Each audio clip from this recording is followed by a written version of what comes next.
Welcome to Love and Trauma, the real deal. I'm Danielle Sebastian, best-selling author, coach, and yes, I've been through the marriage trenches myself. This show is all about how to actually deal with trauma in relationships and make it work without losing your mind.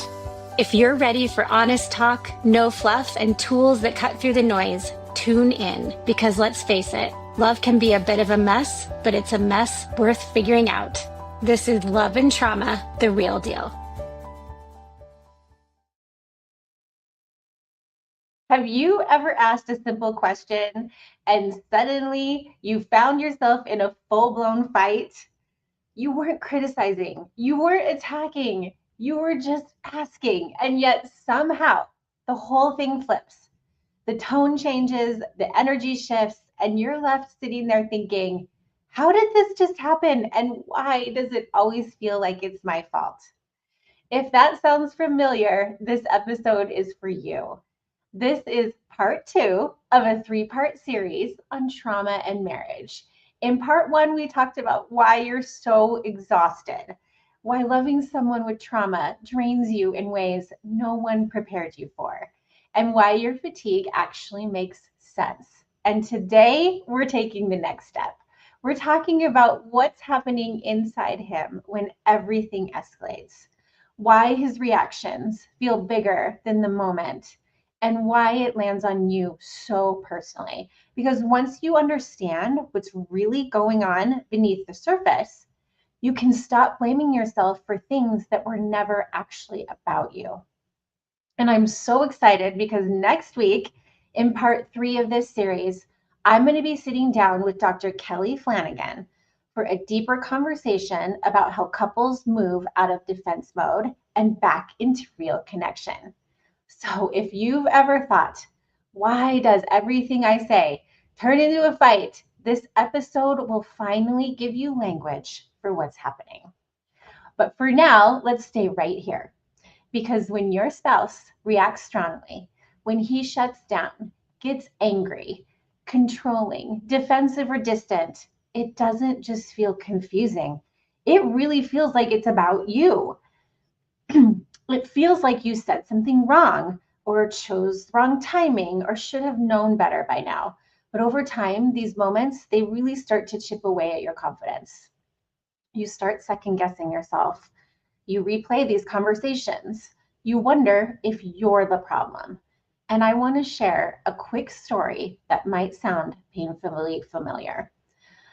I had a client who was at work one day and she texted her husband asking a simple question about the kids, where they were and what they were doing.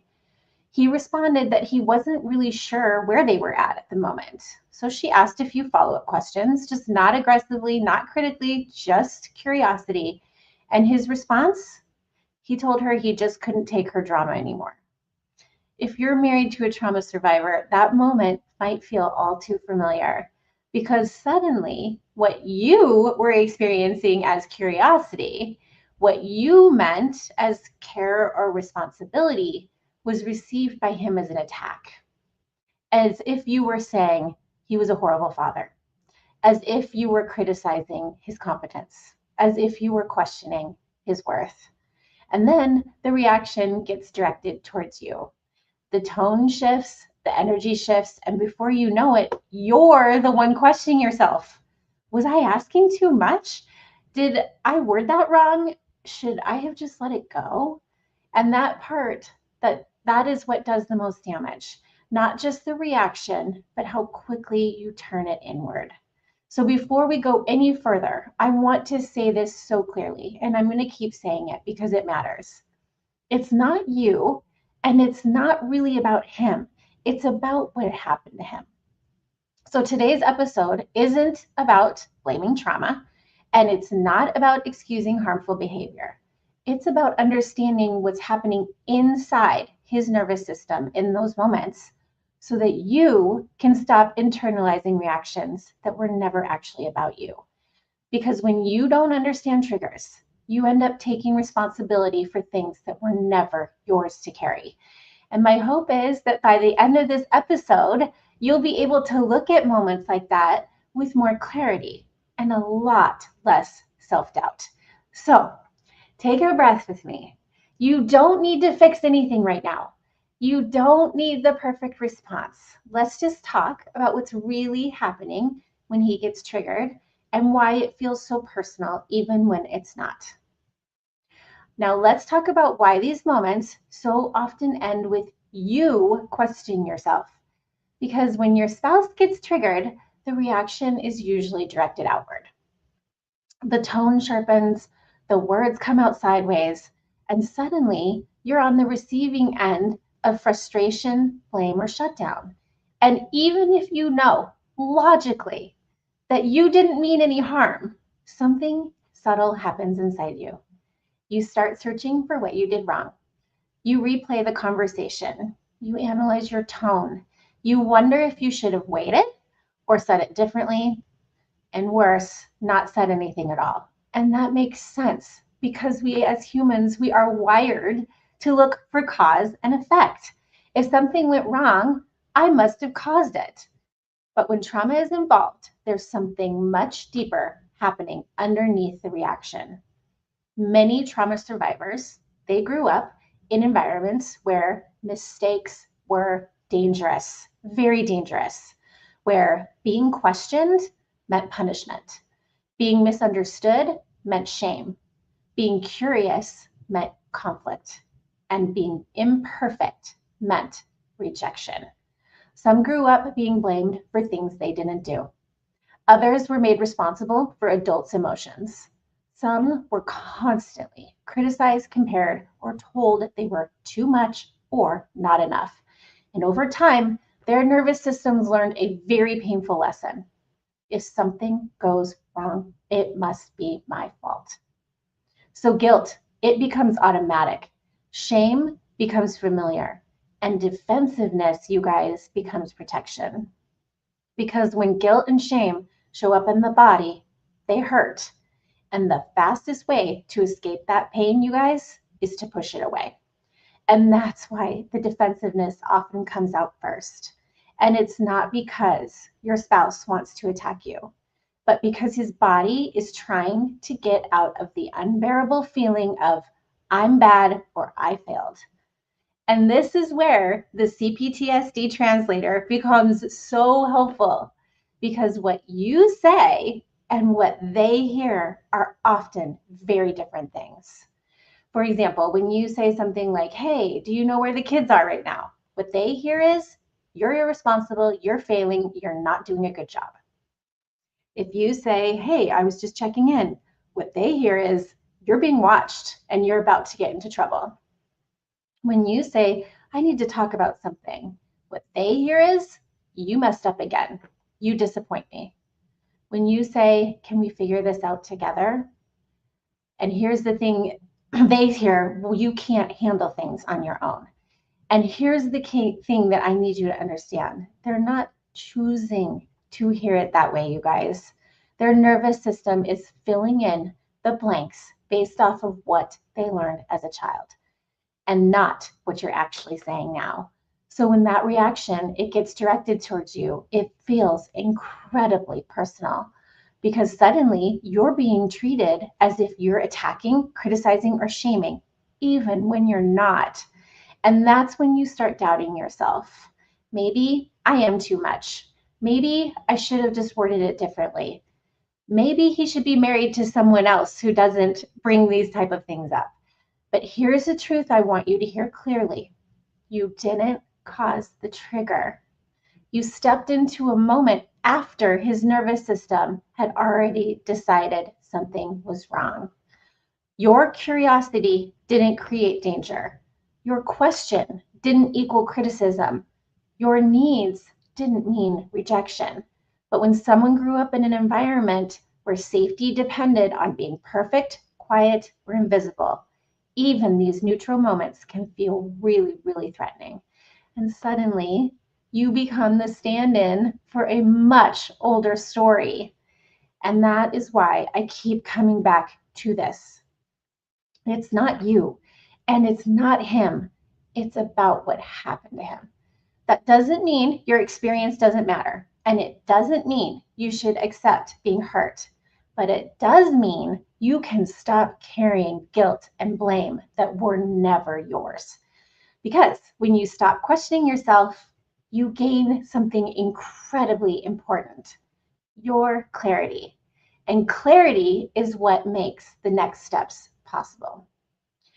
This is where I want to connect everything back to the body, because until this part makes sense, triggers will always feel confusing and personal. Our nervous system has one primary job, and it is to keep us alive.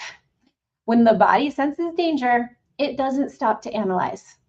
It doesn't ask questions. It doesn't wait for clarification. It reacts. And there are three primary survival responses: fight, flight, and freeze. And when someone grew up in an environment that felt unsafe, emotionally or physically, their body learned which one of those responses worked best. Some learned to fight, to get loud, to push back, to regain control. Some learned to flee, to shut down, to withdraw, to disappear emotionally. And some learned to freeze, to go quiet, to go numb, and to stay invisible. None of these responses are chosen. They're learned. And once the body learns them, it doesn't forget. So when your spouse is triggered, what you're often seeing is not a decision, it's an instinct.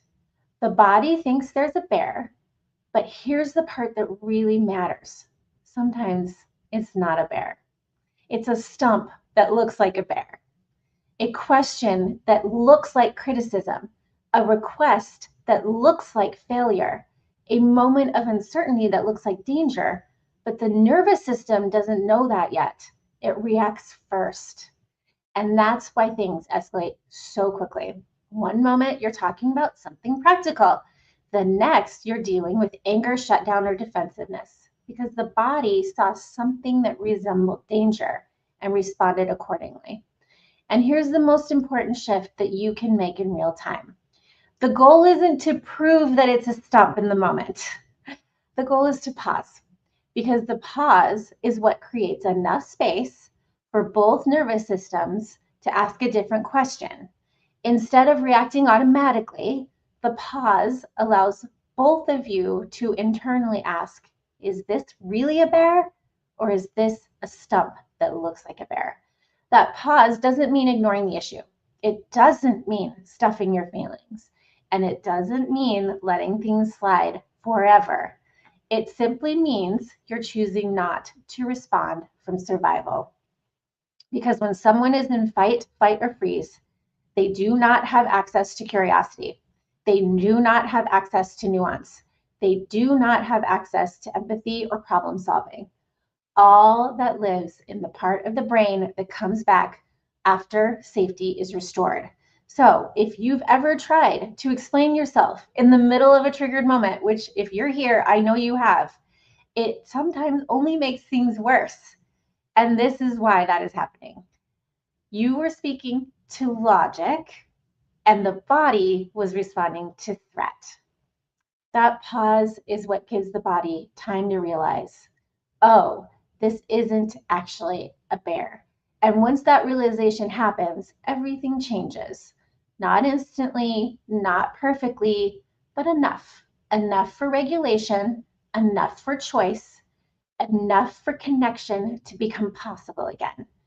That doesn't mean that you're responsible for calming him down, but it does mean you can stop chasing resolution in the middle of a thunderstorm, because now you know it isn't a character flaw, it isn't manipulation, and it isn't about you being inadequate. It's a nervous system responding to a stump that looked like a bear to him. Okay, if you're listening to this and thinking, okay, I'm starting to understand what's happening now, but what do I do when it's happening? This part is for you, because most partners of trauma survivors have a very strong instinct to fix it, to clarify, to explain, to smooth things over, to get back to connection as quickly as possible. And that instinct makes complete sense. You're not trying to control the situation. You're trying to restore peace so badly. But here's the hard truth, and I say this with so much compassion. You cannot fix a survival response in real time. When someone's nervous system is activated, when their body thinks there's a bear, the part of the brain that's responsible for reasoning, perspective, and empathy, it is offline. So when you try to explain your intentions, defend yourself, calm them down, apologize for something you didn't do, or solve the issue immediately, what often happens? It escalates. And once you've escalated past the original trigger, something really, really important gets lost. Because now, guess what? All the focus shifts to everything that was said after the trigger, the tone, the words, who said what, who crossed the line. And this is true even in counseling. You sit in the therapist's office and you spend the entire session unpacking what he said, how you responded, how that made him feel, how you reacted to that. But no one ever gets back to the original emotion that caused the reaction in the first place. The fear, the shame, the guilt, and the sense of failure. That moment, it gets buried under the explosion that followed it. So you keep talking about communication, but you're never actually addressing the wound. And that is why so many couples feel stuck, because you're trying to solve the aftermath instead of understanding the origin. And that's why the pause matters so much. Not because it avoids the issue, but because it preserves access to the real issue. The goal in a triggered moment is not resolution. The goal is regulation. Regulation first, relationship later. The pause gives both nervous systems a chance to settle. So the conversation doesn't become about damage control. So later, when you come back to it, you can actually ask, what did that moment touch in you? What did your body think was happening? Was it a bear or was it a stump that looked like one? And now you're finally talking about the thing that matters, not the blow up, not the fallout, but the feeling underneath it all.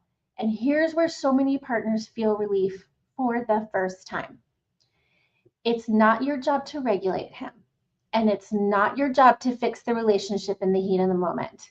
Your job is to protect your nervous system and not make things worse by engaging when survival is running the show. Pausing doesn't mean you're avoiding the problem. It means you're choosing to address it at the right level and at the right time. And that shift alone can change everything. All right, you guys, if there's one thing that I want you to take with you from this episode, it is this. When your spouse gets triggered, it feels like a relationship problem, but it's actually a nervous system problem. And when you don't understand that, you end up taking responsibility for reactions that were never really about you. You start questioning yourself. You start editing your needs. You start carrying guilt that doesn't belong to you. But once you can start to understand what's really happening, that his body is responding to a bear when it's really a stump that looks like a bear, everything begins to shift. Not overnight, not perfectly, but enough to bring relief. Because you now know you're not missing the magic words. You're not failing at communication. You're not too much. You're not doing something wrong by wanting connection. You're dealing with survival responses that move way faster than logic. And this is where I want to remind you, this is part 2 of a 3-part series. So part 1, if this resonated, I want you to go back and listen. It's all about why you're so exhausted and why loving someone with trauma drains your nervous system too. Today, we talked about what's really happening when he gets triggered and why it feels so personal, even when it's not. And next week, in part 3, I'll be sitting down with Dr. Kelly Flanagan for a deeper conversation about triggers, nervous systems, and how couples actually move from protection back into connection. His new book, The Road Less Triggered, is coming out this month. And our conversation is all about what it looks like to take a different road, one that leads to togetherness instead of constant conflict. So, if this episode helped you stop taking things so personally, that conversation will help you see what's possible. And as we close, I want to leave you with another anchor because it matters. It's not about you, and it's not really about him. It's what happened to him. That doesn't erase accountability. It doesn't mean that your pain doesn't matter, but it does mean you can stop fighting the wrong battle. You don't have to win the argument in the moment. You don't have to explain yourself perfectly, and you don't have to fix everything right away. Sometimes the most powerful thing you can do is pause long enough to ask, is this a bear or is this a stump? Because the pause protects your nervous system. It keeps the real issue from getting buried underneath the fallout. And it makes it possible to come back later and talk about what actually matters. Not the explosion, but the emotion underneath it. And that is where healing lives. I hope you'll join me next week for the final part of this series. You're not too sensitive, you're not imagining things, and you're not alone in this. Thank you so much for being here, and I will see you next week. All right, that's a wrap for today on Love and Trauma, the real deal. Big thanks to my guests for sharing their insights. Couldn't have done it without you. Now, for those of you looking to take this journey further, I've got something special. Head to my website to grab Real Tactics, Real Healing, a survivor's playbook for navigating a relationship with a trauma survivor. It's packed with everything you need to know, do, and say to navigate the emotional minefield, find your balance, and regain your self-worth and happiness.